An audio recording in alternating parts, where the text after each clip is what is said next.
اس لیے کہ سب سے پہلے تو ان کو پکڑا جائے گا کہ آپ ہو آر یو، آپ کو یہ کس نے اجازت دی تھی کہ آپ یہ جملہ بولیں؟ ایسی کوئی بات نہیں ہے. یعنی یہ بات اگر ایسے ہوتی تو سب سے پہلے نبی صلی اللہ علیہ وسلم یہ فرماتے ہیں، آپ تو یہ فرما کے گئے ہیں کہ اپنے آپ کو بچاؤ، میں تمہیں نہیں بچا سکتا. جی ڈاکٹر صاحب، جو ہم اپنے والدین کے لیے ختم دیتے ہیں جو سارا کرتے ہیں، اس کی کیا ہے؟ یہ کچھ نہیں ہے کہ ہم کوئی نیک کام کریں گے تو اس کا انہیں ثواب جائے گا جو انہوں نے ہمیں سکھایا ہے، لیکن ہم نے جو ختم دینا اور قرآن خوانی کرانا، اس کا کوئی ماں باپ کو ثواب نہیں. یہ آپ اللہ میاں سے پوچھے بغیر کرتے ہیں تو یہ باپ خود ہی فیصلہ کریں.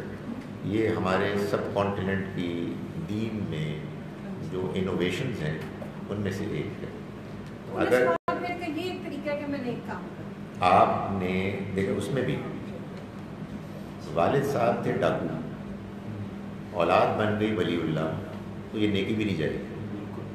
اصل میں اصول کیا ہے؟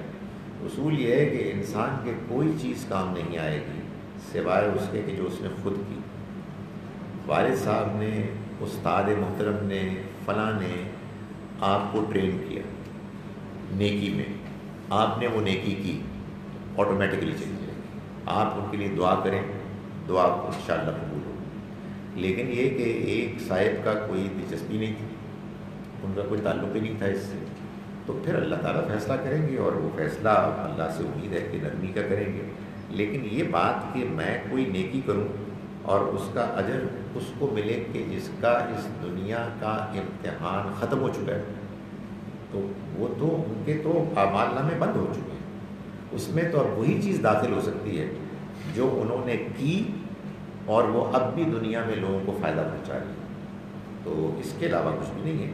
اس لیے کہ آپ غور کریں کہ اگر یہ چیز صحیح ہے جو ہمارے یہاں لوگ کرتے ہیں، اس کے بعد دنیا میں تو دھاندلی تھی ہی تھی، آخرت میں بھی دھاندلی.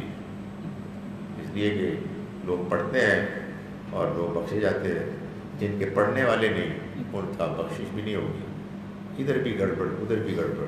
یہ میں آپ کو بتاؤں کہ جو کرپٹ ذہن ہوتا ہے نا، وہ پھر اپنے دین کو بھی کرپٹ کرتا ہے اور وہ پھر خدا کے بارے میں بھی تصور پیش کرتا ہے. خدا تعالیٰ نے تو یہ بتایا ہے کہ انصاف ہوگا، اور انصاف نرم انصاف ہوگا، یعنی اس میں اس کی رحمت بھی ہوگی. لیکن کوشش، انیشیٹو انسان کا اپنا ہوگا. آپ کریں گے تو آپ کو ملے گا. ڈاکٹر صاحب، یہ لوگوں نے ملائکہ نام رکھا ہوا ہے، فرشتہ، لڑکیوں کا یہ نام ہے بہت، تو پھر یہ انہوں نے تو اس نیت سے نہیں رکھا کہ ہم اللہ، مطلب اس چیز قرآن پاک میں پڑھ کے انہوں نے دیکھا قرآن پاک میں لفظ ہے ملائکہ نام پسند آیا، انہوں نے تو اس نیت سے رکھا ہے. اب بچے ان کے اتنے بڑے بڑے ہو گئے تو وہ لوگ تو نہیں نام بدلیں گے. نہیں، لیکن آپ نے جس طرح بات کی ہے کہ وہ فرشتوں کو، نہیں، دیکھیں میری بات سنیں. بات یہ ہے کہ اگر کچھ لوگ کسی بزرگ کو ان کی عبادت کرنا شروع کر دیں تو اس میں بزرگ کا کیا قصور ہے؟ یعنی فرشتوں کے نام رکھنے میں کیا پرابلم ہے؟ فرشتوں کو اللہ کی بیٹیاں قرار دینا، یہ ہے پرابلم. یہ جو آیت ہے نا، اس کا مطلب یہ ہے کہ وہ لوگ کہ جو فرشتوں کے نام عورتوں کے نام پر رکھتے ہیں وہ آخرت کو نہیں مانتے. یعنی وہ نام رکھ کے یہ تصور رکھتے ہیں کہ یہ اللہ کی بیٹیاں ہیں اور یہ ہماری سفارش کریں گی. یہ ہے اصل میں مسئلہ، نہ کہ نام رکھنا. نام آپ جو مرضی رکھیں.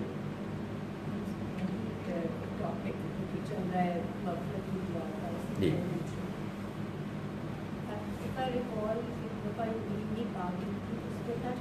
اولاد اگر اپنے ماں باپ کے لیے دعا کرے، ایک تو اس کو اعمال کرے، نیک ماں باپ، اچھی انہوں نے تربیت کی، بچے جو ہیں ان کو کچھ نہ کچھ اچھا کرتے ہیں تو وہی سارے ثواب ماں باپ کو جاتا ہے. بٹ اگر بچے بھی اپنے ماں باپ کے لیے دعا کرتے ہیں مغفرت کی، تو وہ تو نیچرل ہے. دیکھیں آئی تھنک کوئی بھی ایسا بچہ نہیں ہوگا جو اپنے پیرنٹس کے لیے دعا نہیں کرے گا. وہ اس میں I understood that yes, that is perhaps going to be acceptable at some level. I don't know who may clarification. دیکھیں ہم کو دعا کرنی ہے، ہم دعا کریں گے، ہماری ذمہ داری بھی ہے، ہمارے دل کا رجحان بھی ہے، اس کے بغیر ہماری تسلی ہو ہی نہیں سکتی. یہ ایک بات ہے. یہ اللہ کے ہاں کیا حیثیت رکھے گی اس کا فیصلہ اللہ کرے گا. اللہ سے بڑی امید ہے, ہم اسی امید پر اس سے دعا کرتے ہیں, اور اچھی امید ہی کے ساتھ دعا کرنی چاہیے. لیکن اس دعا سے میں صرف سمجھانے کے لیے کہہ رہا ہوں کہ وہ جو 33 to 40% والا معاملہ ہے وہی ٹھیک ہوگا, یا 40 سے اوپر والا ذرا اوپر چلا جائے گا, 33 سے نیچے والا کچھ نہیں ہو سکے گا. تو خدا کے جو قوانین ہیں انصاف کے وہ تو نہیں بدل سکتے. اس لیے ہم بات یہاں سے شروع ہوئی تھی کہ ہمارے ہاں معاشرے میں فراڈ ہو رہا ہے, جھوٹ ہو رہا ہے. سچی بات یہ ہے کہ کرپشن کی جتنی فارمز ہیں وہ سب کی سب یہاں ہو رہی ہیں, اور ساتھ ہی ساتھ ایک بہت زبردست امید ہے کہ انشاءاللہ وہاں بھی ہم کامیاب ہوں گے. اور اس کے ساتھ پھر وہ ایکٹیویٹیز ہیں کہ جس میں لوگوں نے اپنی سفارش کے لیے, شفاعت کے لیے بندوبست کیا. اور میں یہ دیکھتا ہوں کہ دعاؤں میں ہمارے ہاں بہت یہ ہوتا ہے کہ ہماری نبی صلی اللہ علیہ وسلم ہماری سفارش کر لیں. میں نہیں دیکھ سکا ابھی تک کوئی, قرآن میں تو ہے ہی نہیں, حدیث کی بھی کوئی ایسی دعا جس میں حضور نے یہ سکھایا ہو کہ تم یہ دعا کرنا کہ میں تمہاری سفارش کروں. وجہ یہ ہے کہ سفارش کے نتیجے میں پاس ہونے کا مطلب یہ ہے کہ آپ بڑے نروس پیریڈ سے گزریں گے پہلے, اور پھر پتہ نہیں کتنے عرصے بعد سفارش آئے گی. تو بندہ اللہ سے دعا کرے اور ایسی دعا کرے کہ جی میں نے 33% دے دیں. بھائی میں 40% سے زیادہ 80%, 100% کی دعا کیوں نہ کروں؟ میں وہ والی دعا کروں کہ جس میں مجھے ایک شدید ٹینشن کے بعد کہیں سے باہر سے کوئی آئے مدد, اور پھر یہ کون سی دعا ہے؟ یہ تو کوئی دعا نہیں ہے.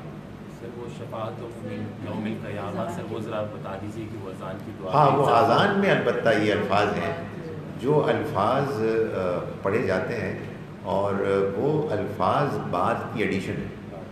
یعنی جو اذان کی دعا ہے وہ تو صرف اتنی ہے کہ اللہم رب هذه الدعوۃ التامۃ والصلاۃ القائمۃ آت محمدا الوسیلہ والفضیلہ والدرجۃ الرفیعہ وابعثہ مقاما محمودا, فل اسٹاپ. التی وعدتہ وارزقنا شفاعتہ, یہ بات میں ظاہر. اب سوچئے نا کہ جب سفارش جو ہے وہ مارجنل کیسز کو کسی موقع پہ آ کے, آپ کو معلوم ہے حدیث میں کیا ہے, حضور نے فرمایا کہ میں آؤں گا اور ایک گروپ کو لے جاؤں گا, اس کے بعد آؤں گا اور ایک دوسرے کو لے جاؤں گا, اس کے بعد آؤں گا اور ایک تیسرے کو لے جاؤں گا, اس کے بعد آؤں گا اور اللہ میں نہیں, بس ختم.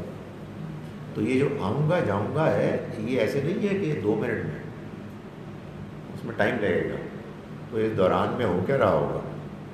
میرا یہ خیال ہے کہ یہ کوئی اعلیٰ چیز مانگنے کی نہیں ہے. مانگنے کی چیز یہ ہے کہ خدایا یہیں سے ہماری مغفرت ہو جائے, آگے کے سارے جتنے بھی درجے ہیں, جتنی بھی سٹیجز ہیں, اس میں ہم کامیاب ہوں, ہمیں کوئی پریشانی نہ ہو, ہم اپنے گناہوں کو یہاں دھلوا کے جائیں. یہ ہونا چاہیے, بجائے اس کے کہ آپ یہ کہیں گے ہم کچھ تھوڑے سے لت پت ہوں اور پھر سفارش آئے. یہ کوئی دعا کرنے والی چیز نہیں. جی سر, یہ والدین کے لیے کپڑے دینا اور منہ کھلوانا اور جناب میں پیسے وغیرہ دینا, یہ سارے ایکسیپٹیبل ویز ہیں؟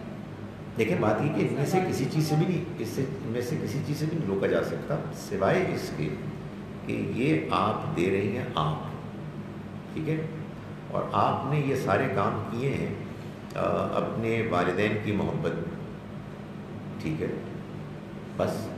لیکن یہ کہ یہ جو آپ نے کام کیے ہیں اس کا ثواب وہاں پہنچے گا, یہ تو اللہ ہی کو فیصلہ کرنا ہے. اس کی وجہ کہ اس طرح کی کوئی چیز اللہ تعالیٰ نے نہیں بتائی ہے, بلکہ اس کے بالکل برعکس بتایا ہے کہ انسان کے کوئی چیز کام نہیں آئے گی سوائے اس کے کہ جو اس نے خود کیا.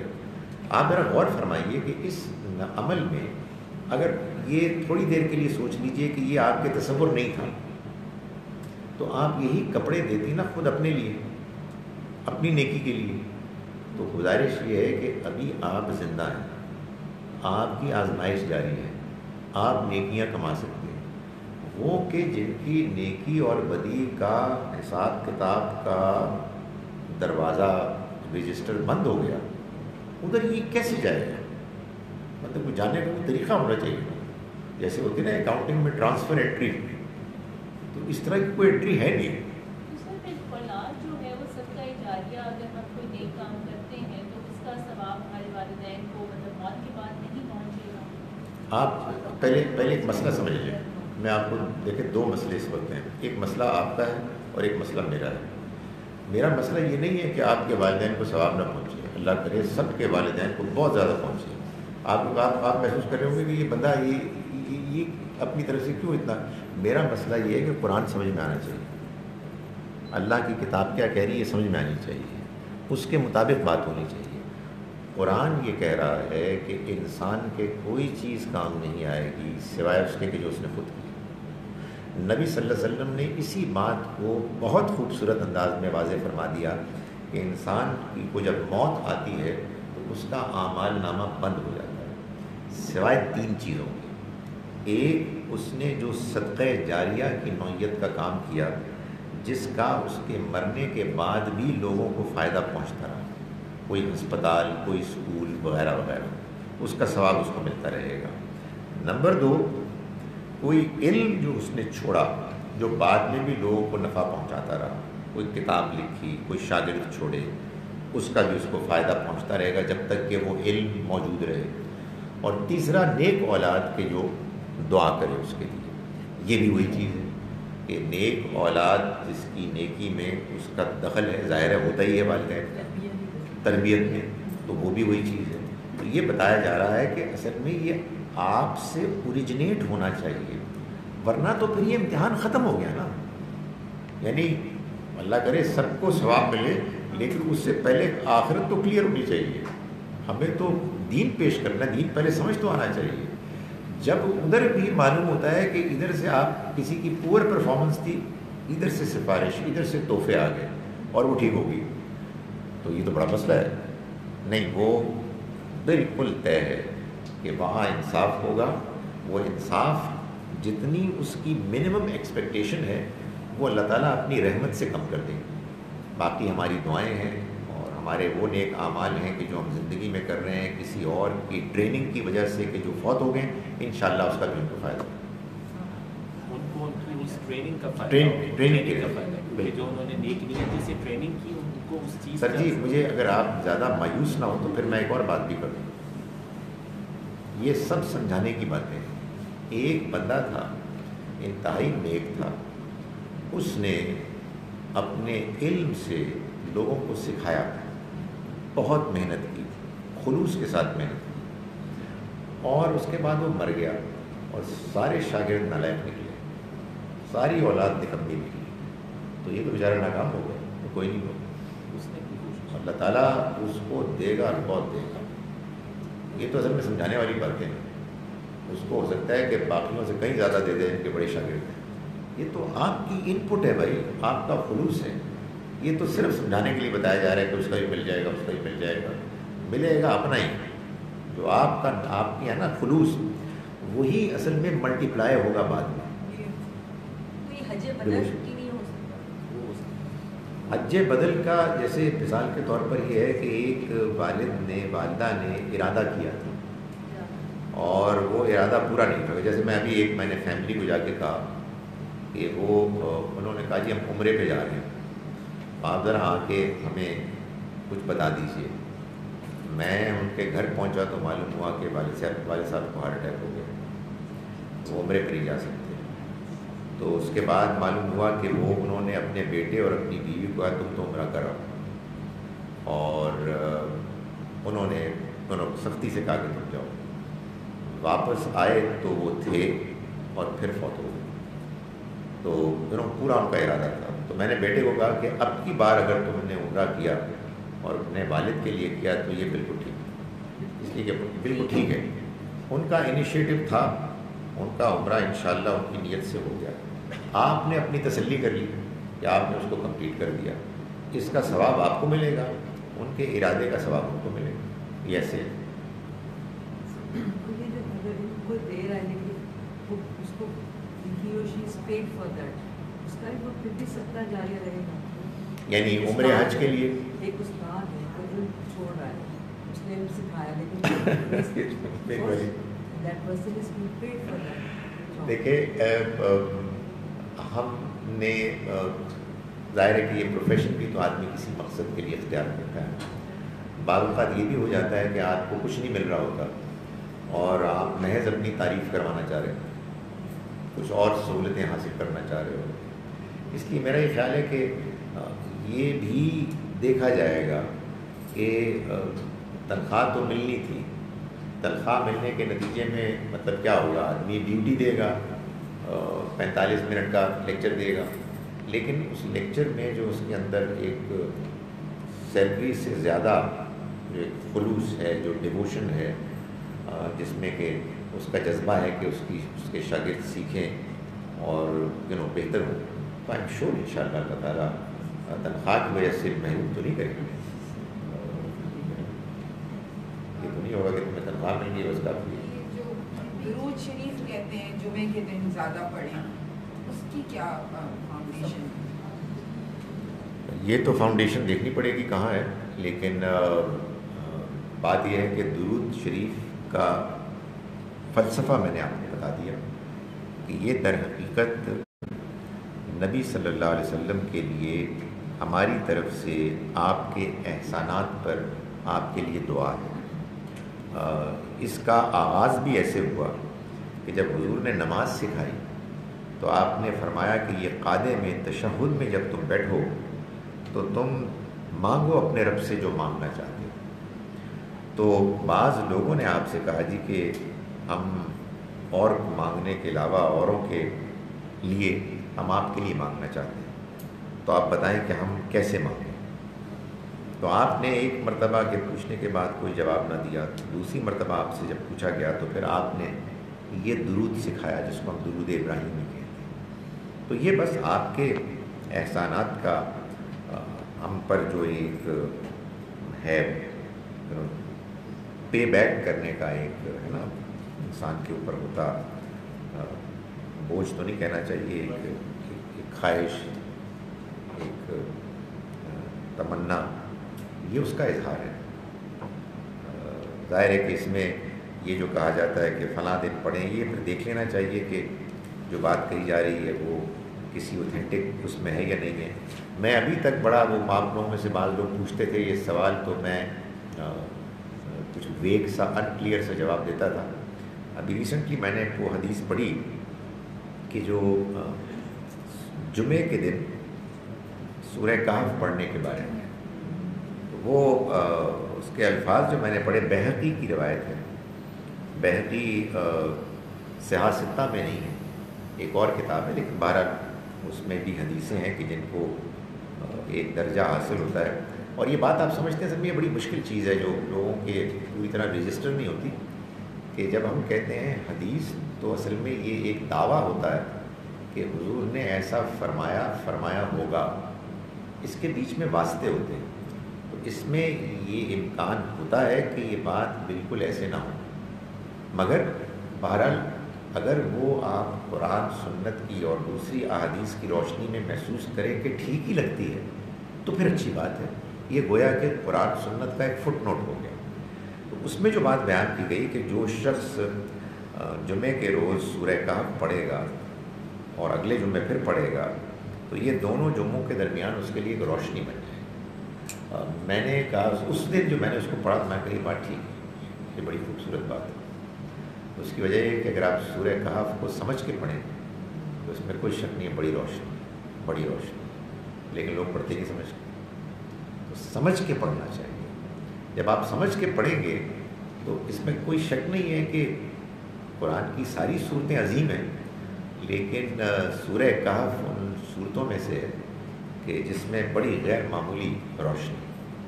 تو یہ بات صحیح لگتی ہے. اس دن مجھے محسوس ہوا کہ مجھے بات ٹھیک لگتی ہے. چلیے نماز جی سوری. سر آپ نے بھی کہا تھا کہ قرآن کی جو ساری باتیں وہ ضروری نہیں کہ وہ ہمیشہ مطلب وہ التزام ہو گئی. اب رسول اللہ صلی اللہ علیہ وسلم کے ٹائم میں کوئی پریزنس تو نہیں تھے کہ اگر پرزنرز آف وار آئیں تو ان کو پھر کہاں رکھا جائے. تو اللہ تعالیٰ نے تو شروع میں یہ باتیں کہی کہ وہ تمہارے بھائی ہیں, ان کو اچھے طریقے سے رکھو. تو میرے